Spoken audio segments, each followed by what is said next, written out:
I think a lot of people come to us immediately wanting to be on Joe Rogan. It's not just being about being on that one big podcast that's going to sell your product or to make your brand. Hello, everybody. Welcome to Behind Their Success podcast. I am Peyton Squires, the host, and today we have on Liz Brooks. Liz is a client account manager and interview valet with a focus on podcast interview marketing and PR. She has experience at top media outlets and PR agencies. Liz is dedicated to helping small and medium businesses and brands connect with their audiences through strategic storytelling. Liz, welcome on Behind Their Success. Hi, Peyton. Thanks for having me. Yeah, Liz. So you work at Interview Valet in the podcasting space. Tell us a little bit about what you do there. Yeah, so I work with clients to develop their story and strategy to connect with potential leads through podcast interview marketing.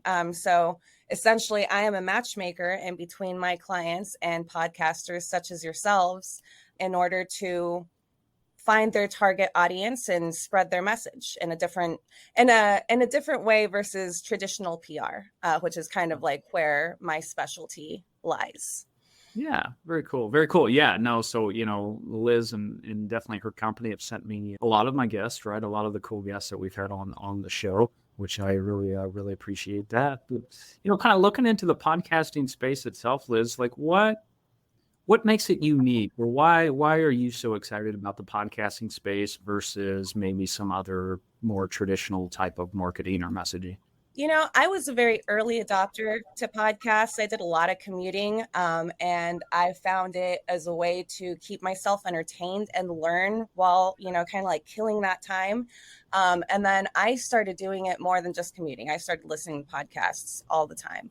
And so when I started working with traditional PR agencies, I brought to the table, even when I think I was still an intern when I mentioned, have we considered podcasting? Yes, yeah. For some of our clients. I'm sure they all blew you off. Right? A couple did. Yeah. So I kind of started building that part of our campaigns with clients that I started working with. And then by the time I was at my second agency, I was kind of owning the podcasting space for the campaigns that we were working on. So eventually I started doing that full time. What I really love about podcasting and what I think separates it from traditional PR is that it really lets the listener or the audience see who you are personally. It's a much more casual, but I think also efficient way to connect with people. With traditional PR, right? It's written material, which first of all, I think a lot more people are starting to listen, versus like sitting down and reading things on their phone. We're still doing that, obviously.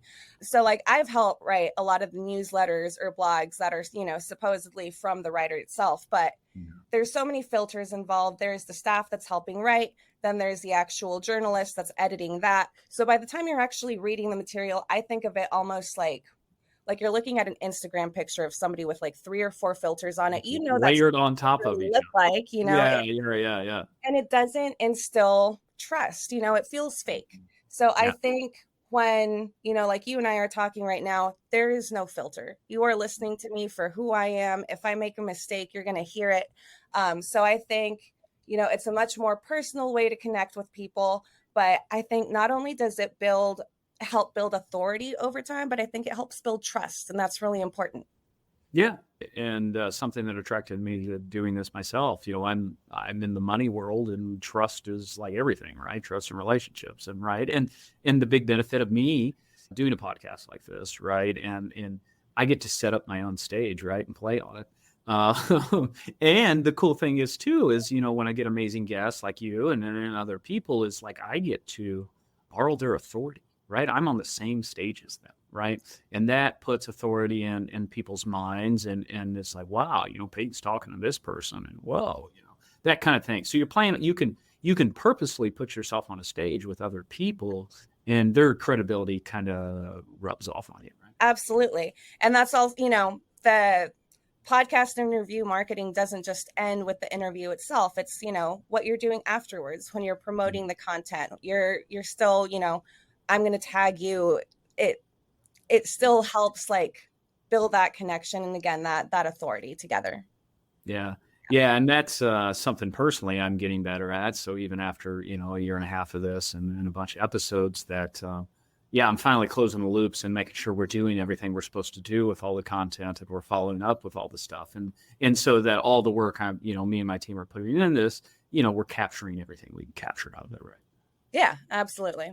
So, you've done a lot of different marketing stuff, podcasts. Liz, you specifically, what skill do you really bring to the table of like, what do you think, is your kind of special skill that you bring, obviously to the marketing space, that's your subject matter, expertise, but like, what do you think differentiates you and make you really successful at that? I think I really try to find the human element that's going to stand out for my clients. When we're onboarding, I ask somebody, what do you do? What is the problem that you help solve? And then what differentiates you from the other people who are helping solve that same problem? What is going to attract the audience to connect to you specifically?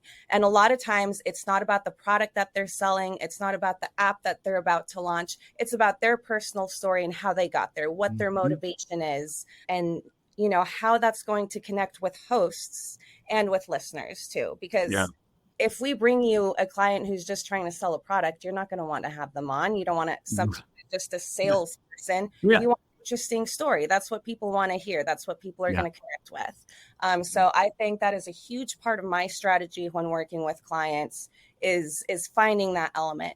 And then also I think sometimes it's about being able to shift sometimes throughout a campaign, to being flexible, sometimes trying something first, like without asking, I don't want to say like without asking permission, but trying Yeah. something and asking for Yeah. forgiveness later and seeing if that Yeah. works. Sometimes you got to push it a little bit, right? Yeah. So I think a really great example, one of my clients who was in the health and wellness space, they were really going after Gen Z, millennials. They really wanted the younger market. And we were finding a little bit of success, but it just wasn't hitting. We were also trying to go after like some of the really bigger shows. And we did get a couple of them, and they weren't seeing the ROI that they wanted. So I was brainstorming, I talked to my team, and then we decided, what if we went after the older market? Because they are the ones that are really going to be into this product. They're the ones that are Mm. trying to be healthier, the ones that are thinking about longevity. Yeah. So we started going for like the wellness after 40 crowd. Um, Big and man, market. it was a hit. And so, I had to turn around and come to them and be like, I know that this is your strategy and that this is the audience that you've been targeting, but I just talked to these hosts and they really want to talk to you. Do you have an open mind? Are you going to be flexible about this? And they did. Good And even though, those shows were smaller, but they got so many more conversions from quality. Yeah. those shows. So I think, you got to think on your feet sometimes. If something's not working, you have to Yeah. figure something else out. And yeah, that's something that I do as well. Yeah. And it's something in my journey, and I've said on here before, it's like thinking about like I'm an analytical guy, and like branding and marketing just like naturally I would say even in the past, like was not my kind of thing or not something I thought a lot about. But actually naturally when I started diving into marketing and stuff, I really have a big appreciation for brand building and marketing and all those things and everything that goes into that, and the huge advantages of, actually building a brand that means something. The huge advantages that gives you tactically in business. Storytelling is something that I really fallen in love with the art of storytelling, or the way to influence people through stories. And going down that track, is there anything, and I'm just kind of rambling on here, is there anything you want to speak to like storytelling or, stuff from your point of view? I think storytelling is everything what PR is about. We're always talking about storytelling in Mhm. PR. I fell into PR kind of by accident because I'm a musician. I'm in a band. I've been doing this my whole life. But back in the day, I was trying to get coverage for the projects that I was in. Mhm. Um, how am I going to get attention, from these journalists to come to my show, to promote my show, Mhm. etc. And so I figured out like it's not just about the music, like you have to stand out, you have to build a personal Mhm. story.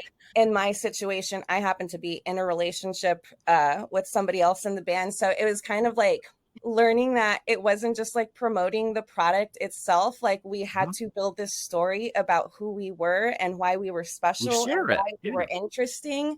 And at the time, I thought like this is pretty silly. But ultimately, that's also what the songs are about, right? That's storytelling too.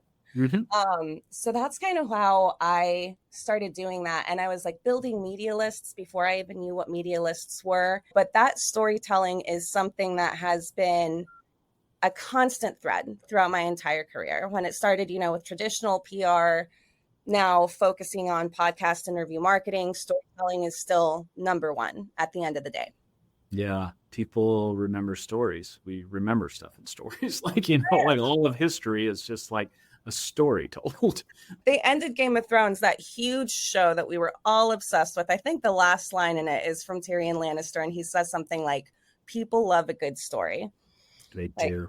yeah. So They sorry. do. Yeah. I mean, yeah, they absolutely do. But by the way, I never watched a second of Game of Thrones. I miss all the TV shows. Like, I don't know. I just can't. I can't make myself invest the time. I just can't do it. Like I'm the weirdo, like watching, like the Lewis and Clark documentary of them exploring the United States or something like that. Have you gotten into World War II yet? A little bit. Like I'm the old guy that yeah, likes to watch the History Channel, and I guess maybe builds. I don't put train sets in my basement, but there's a lot of old guys. I'm not there yet. I'm still I'm still hanging. I still haven't hit 40, so we're hanging on. So Liz, yeah, interesting story. So you grasp onto the idea at a fairly early age, right? Thinking about that personal brand stuff back in 2015. That me, I don't even know if I even knew what that meant in 2015, right? And even if I did, at some point in there, I learned about it, and then I waited another 5 years to start executing on it. A lot of marketing is the long game. It's the drip. It's the slow drip. It's the branding. It's the slow associations. The creating your brand and associating it with great guests or different people and that type of stuff. That brand building is much different than like marketing tactics, right? You want to speak to that a little bit? Yeah, I think when you're brand building, especially if you're an entrepreneur or a business owner, I think you have to look at it from two perspectives. You're building the brand for your business, for your product, but you're also building your personal brand too, especially when you're putting yourself out there to get those leads. And that does go hand in hand with marketing. But marketing is a little bit inherently salesy, I Yeah, guess. tactical, like the tactics of it, Yeah. right? Whereas a brand is just what you are, the impression that people get from you. It's Mm-hmm. the branding helps the marketing, essentially. Yes. I think like you have to focus on that first and then the marketing comes second. If you're just marketing and you don't know what your brand is or your brand is bad, it's not going to work.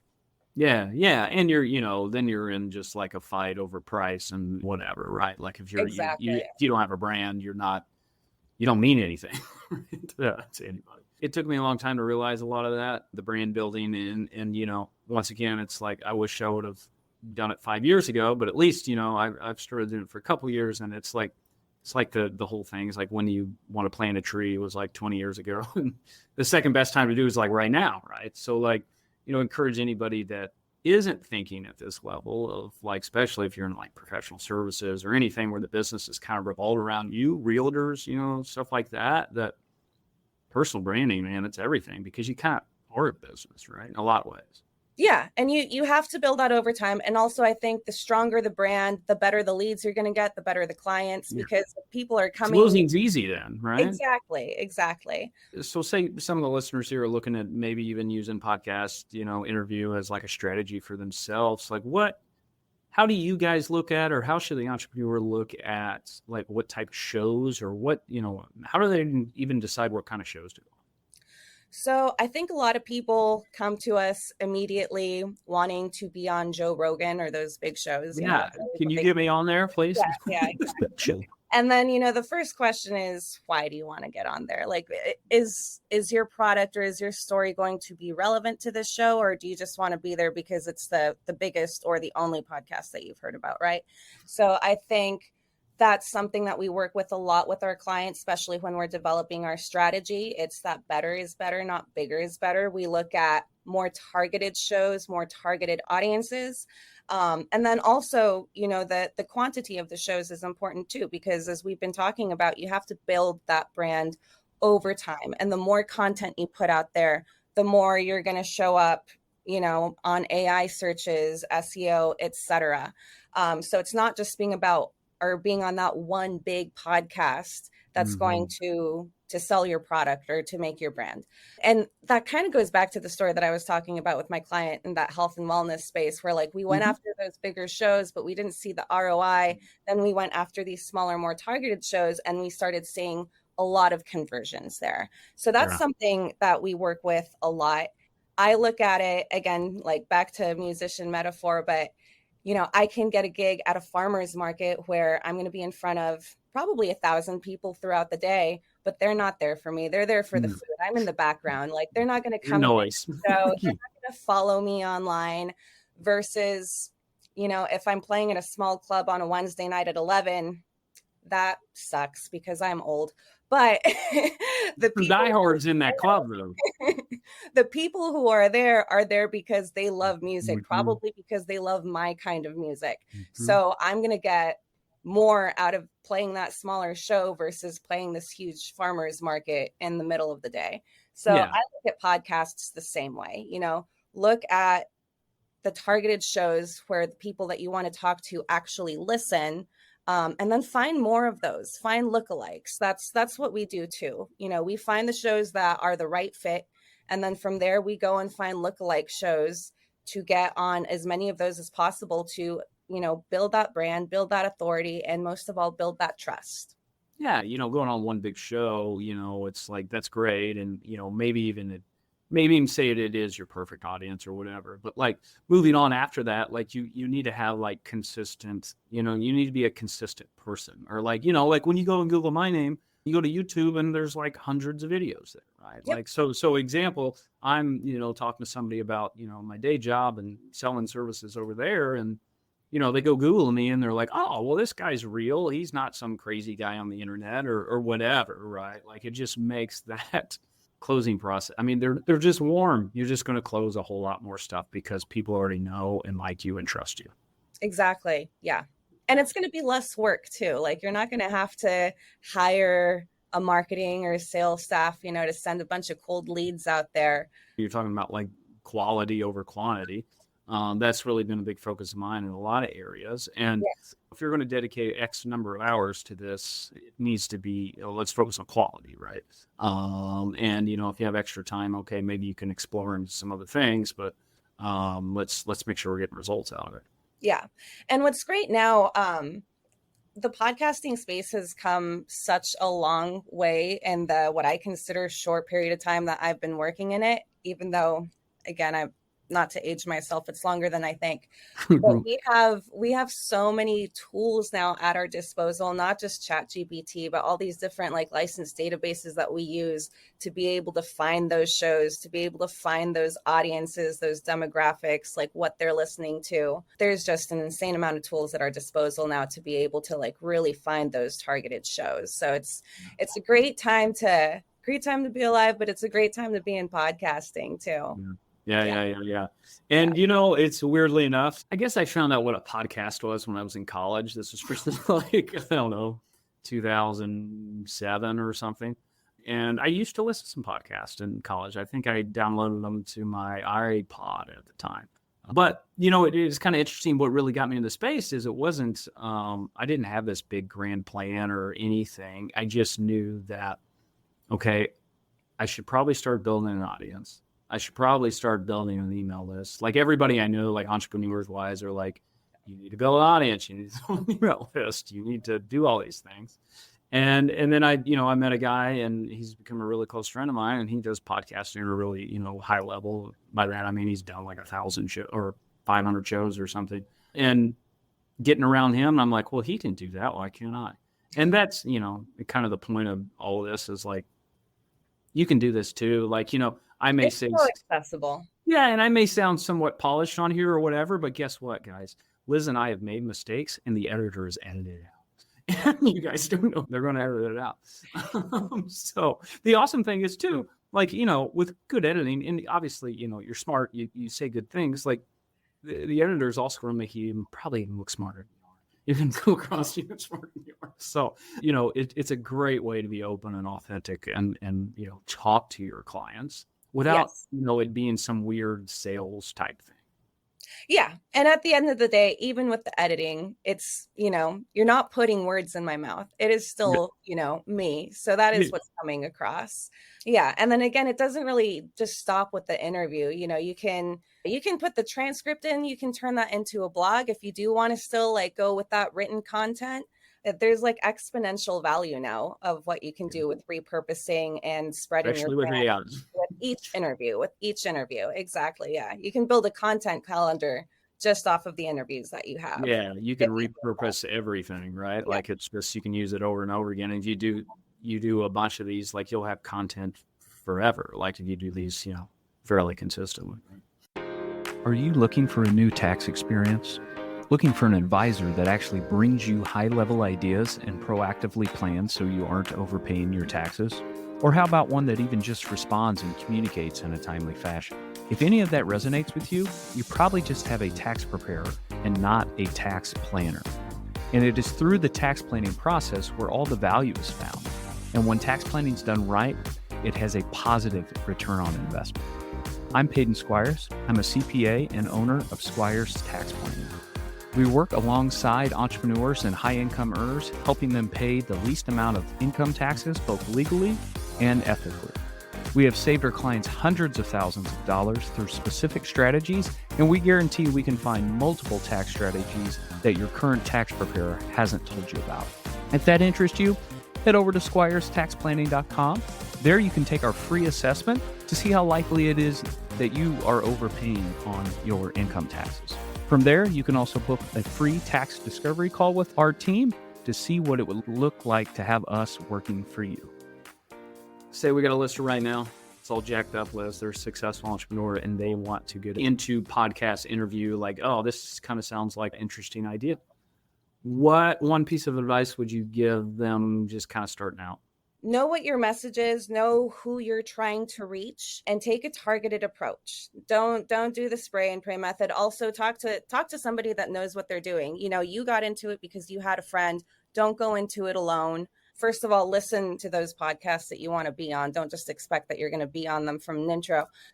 But ultimately also you can come talk to us. Yeah. My experience with them, I haven't used them personally, but like they've sent me a bunch of quality guests and do a good job. So if you're certainly interested in that and, you're a busy entrepreneur and you're like, I'd love to do that, but I don't have the time to deal with any of that stuff. Well, that's what they're for, is to make that really easy for you. And you basically just show up and do the interview, right? Yeah. White glove service is what we go for. Yeah. Heck yeah. Kind of just wrapping this up, Liz, what's the best way people can just kind of connect with you or, get to know more about you guys and kind of your services? You can find us at interviewvalet.com. You can also find me at interviewvalet.com/Liz. You can connect with me through there. And then I'm also on LinkedIn. There's a lot of Liz Brookses out there.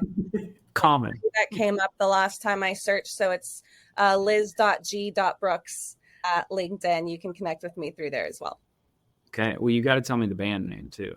Sunset Lines. We have an album coming out this year. So, okay. So tell me like what style of music? I'm assuming, I don't want to assume. It's like shimmery synth indie pop a little bit. Okay. We've been compared to a blend of Radiohead and No Doubt without the ska. Okay. Yeah, and you got the No Doubt, you got the band relationship thing too, right? Like that was the No Doubt thing. Yeah, no, absolutely, yeah. Yeah, that's cool. Yeah. That's cool. Well, also you guys just like tour California out there, right? Yeah, we go up and down the West Coast. Hopefully we'll get a little Pacific Northwest tour. I'm hoping later this year, but we'll see. Right now we're just playing around the Bay Area, Central California. We'll make it down to SoCal pretty soon, I think. Awesome. Well, that's cool, Liz. Keep on rocking and helping people with podcasts. Guest, we will catch you next time. Thank you so much for listening to the podcast. If you found it valuable, please rate, review, and share it. That is the best way to help us build this and reach more people, as we're trying to accomplish our goal of help creating more healthy, wealthy, and wise entrepreneurs. You can follow us on social media by searching for me, Peyton Squires, or going to PeytonSquires.com. On the website and social media, we're always sharing tips of personal growth, and there we can actually interact. I'm looking forward to it. Thanks, guys.